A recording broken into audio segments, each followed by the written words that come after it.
The return air duct sometimes needs extension duct, but this time is just enough and does not need. It only needs saddle tap and soft connection duct.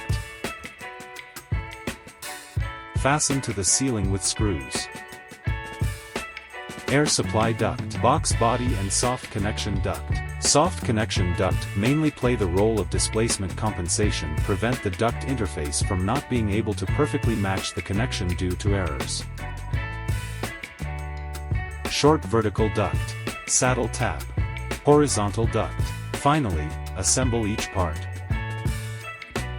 During the installation of the air duct in the clean room project, the bracket must be laid in the room first,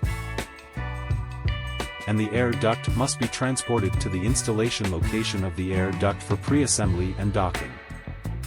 The installation of the air duct should be carried out according to the design drawings and the site conditions. When installing the air duct, it should be ensured that it is straight and not twisted. For the exposed air duct, there are strict deviation value range requirements for its horizontality and verticality. The surface of the air duct must be smooth. The galvanized layer of the air duct made of galvanized steel plate should not have surface damage, shedding.